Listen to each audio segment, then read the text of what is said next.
안녕하십니까, 최부담입니다. 김종필 부장과 오이라 외상 간에 합의되었던 김오이라 메모. 이것이 작성됐던 때는 1962년 11월이었습니다.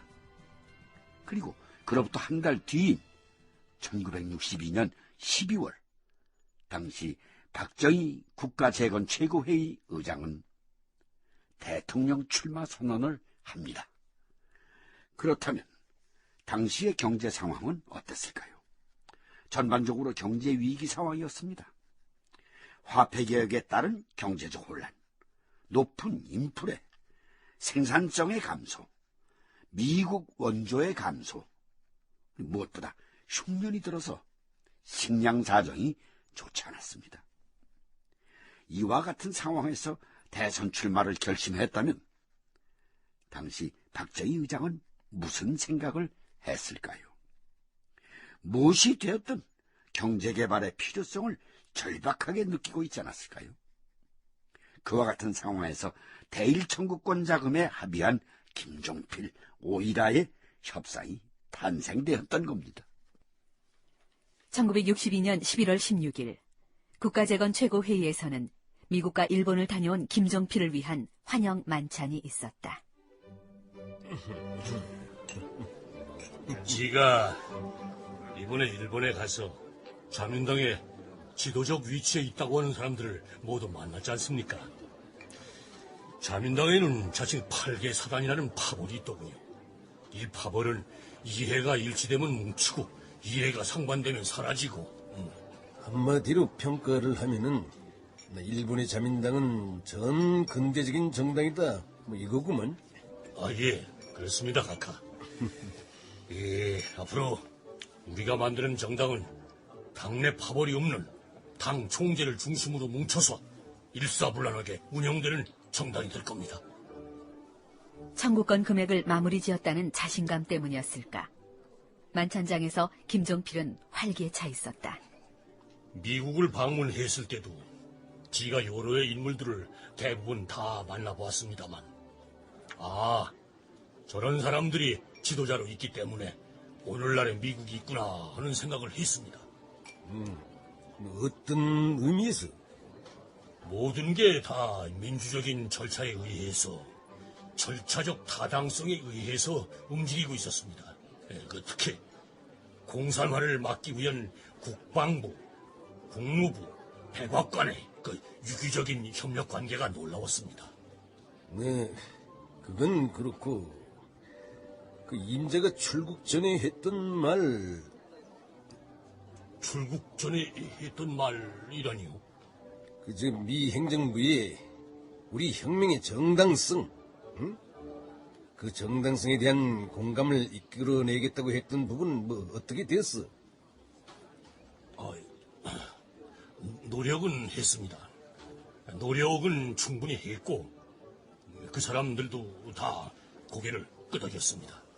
그런데 왜 미국에서 각하의 민정 참여를 압박하고 반대하는 거요? 김형욱 위원, 당신이 미국에 안 가봐서 그런 말을 하는 모양인데, 이런 문제들이 하루아침에 누구 한 사람이 간다고 해서 매듭지어지는 게 아니오. 별로 이 성과가 없었다는 얘기구만. 꼭 그런 거는 아닙니다만, 죄송합니다. 김 부장, 하나 궁금한 게 있는데 말이오. 예. 들리는 말에 의하면 미국에서 사진사를 대동하고 다니면서 그렇게나 사진을 찍었다면서요? 그거는 다 한국에서 적어도 김종필이는 미국에 이 정도 되는 사람들하고 친분이 있다, 그거 과시하기 위해 그런 것 아니오? 김 의원은 그 무슨 말을 그렇게... 그럼 뭐요? 그 이유가? 회담을 하고 사진을 찍는 것은 일종의 외교 관례요. 나는 그 외교 관례에 충실했을 뿐이요. 됐어. 좋은 자리에서 왜들 그러나? 그건 그렇고 이후라기가 물어볼 게 있다 하지 않았나?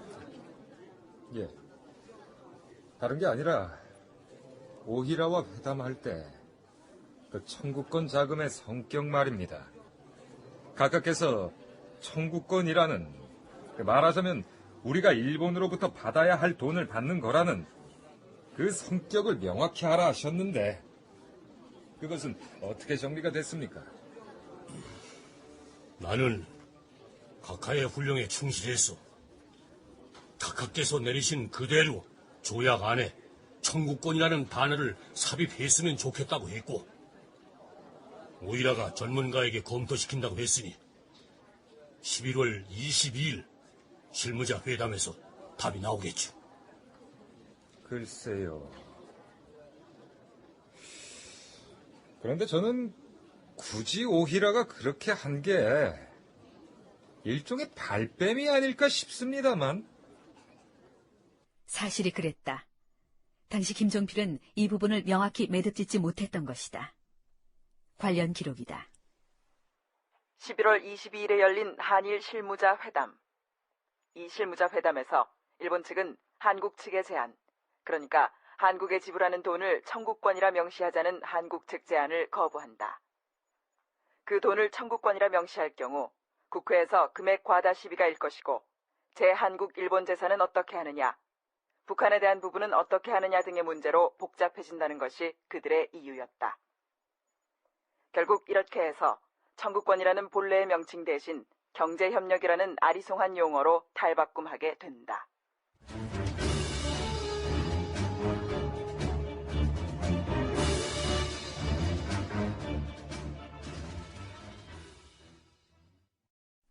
그때도 그렇습니다만 지금도 김종필 당시 중정부장과 오이라 외상 간의 협상 내용을 두고 평가는 극단적이었습니다.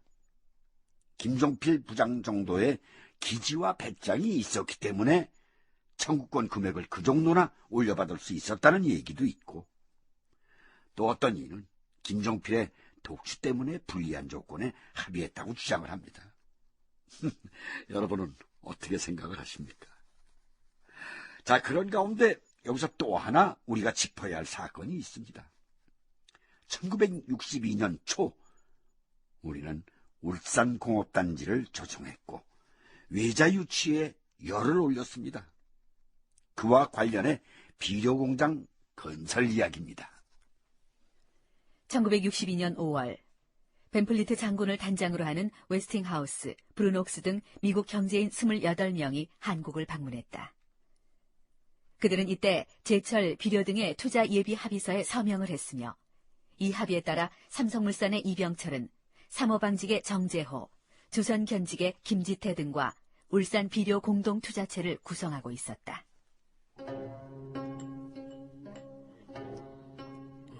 서울시내 모처, 울산 비료 공동투자체를 구성한 이병철 등의 기업인이 국가재건 최고회의 박정희 의장 등과 마주 앉았다. 이들은 일본과 유럽 방문을 앞두고 있었다. 이번에 김종필 부장이 아주 큰일을 해냈습니다. 다른 분도 아닌 이병철 회장께서 그렇게 말씀해 주시니 정말 감사합니다. 아니야. 종필이가 고생을 많이 했어. 예. 제가 일본에서 대학을 안 나왔습니까? 그 일본 사람들의 생리에 대해 누구보다 잘 알고 있지요. 그 사람들 그렇게 호락호락한 사람들은 아닙니다. 큰일을 하신 겁니다. 이번 일이 바탕이 돼 한국과 일본 간에 한일 협정이 맺어지고, 무엇보다 청구권 자금이 들어와 우리나라 경제 개발에 종잣돈이 될 수 있다는 것에 저는 개인적으로 큰 의미를 두고 있습니다. 에이, 김영욱이 얼굴 표정이 왜 그 모양이야? 종필이 말에 불만이라도 있나? 불만이라기보다 요즘 데모하는 소리 안 들리십니까? 모두들 김 부장이 굴욕적인 회담을 했다 그럽니다. 특히 청구권 자금의 성격을 명확하게 규정짓지 못한 것에 대해서 국민들이 뭐라 그러는지 아십니까? 그래, 뭐라 합디까? 아이고, 아니 중정부장이라는 분이 아이고 참, 이완용이라 그럽디다. 이완용? 나는 일본 갈 때 이미 듣고 각오한 일이오. 이제 이장님, 예, 카카. 우리 이병철 회장님과 이 정재호, 김지태 회장께서 이 울산 비료 공동투자체를 구성하셨고, 그 재원 마련이 이 문제인데, 그 일의 진척은 어떻습니까? 잘 돼가고 있습니다. 곧 일본을 방문해서 차관 문제를 해결할 예정입니다. 예. 그 요즘 식량 사정을 잘 아시겠지만은, 전략농가, 그러니까 이 먹을 양식이 없는 농가가 이 한두 곳이 아닙니다. 비료가 아니면은 그 문제는 이 해결이 안 됩니다. 지당하신 말씀이십니다. 그래서 제가 이승만 대통령 시절부터 비료 공장을 지으려고 그렇게 노력했던 거 아닙니까? 해방 이후 이렇다 할 비료 공장은 이 북한에 다 있고, 이 충주 비료를 비롯해서 우리도 비료 공장을 만들었습니다만은 기술력이 뒷받침 안 되고 있는 게 현실이고. 안타까운 일입니다. 예.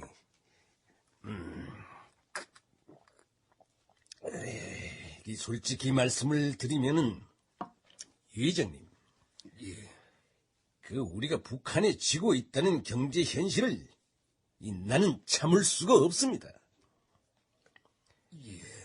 무조건 일을 마무리 지으세요.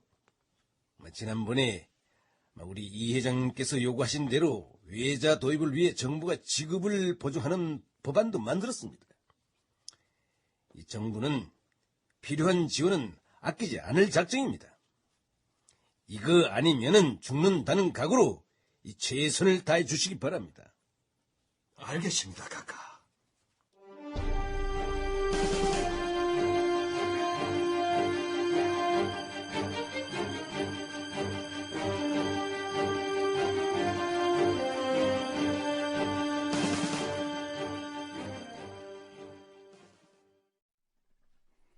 이날의 만남 이후 이병철을 비롯한 울산 비료 공동투자체의 정재호와 김지태 등은 다시 일본과 유럽으로 향했다.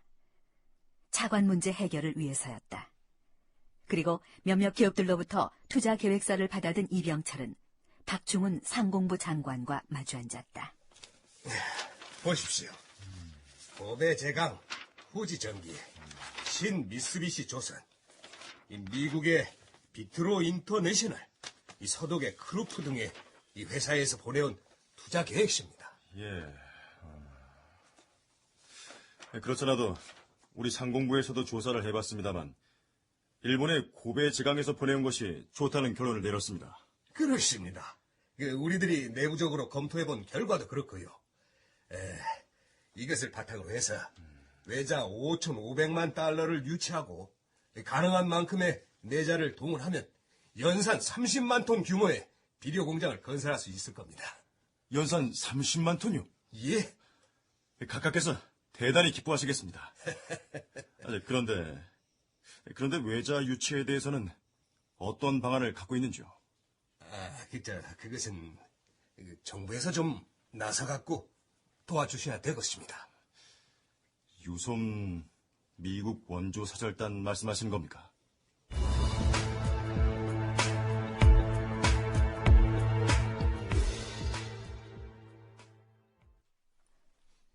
결국 한국 정부 관계자는 유솜, 즉 US 오퍼레이션 미션을 찾는다. 유솜은 미국의 대외 원조 기관인 국제개발처, 즉 USAID의 한국 현지 상설 하부 기관이었다. 우리 국민들 가운데 약 6할 정도는 굶는 농민들입니다. 이 가운데는 보릿고개를 넘기지 못해서 죽는 이들도 있습니다. 우리는 식량 문제를 반드시 해결해야 하고 식량 문제 해결을 위해서는 단위 면적당 생산량을 늘려야 합니다. 그래서 비료 공장을 짓겠다는 겁니다. 충분히 동의하는 사실입니다. 그래서 한국 측이 이번에 AID에 요청한 차관, 싼 금리로 요청한 차관건을 검토했는데요. 예. 한국 측에서 이번에 건설하기로 한 질소질 비료 공장뿐 아니라 인산질, 칼리질 비료까지 함께 건설해야 하는 게 조건입니다. 인산질, 칼리질 비료는 우리 농민들에게 익숙치가 않아서 비료를 생산한다고 해도 그게 소비가 안 될 확률이 높은데 인산질, 칼리질 비료까지 생산하는 게 조건이라고요?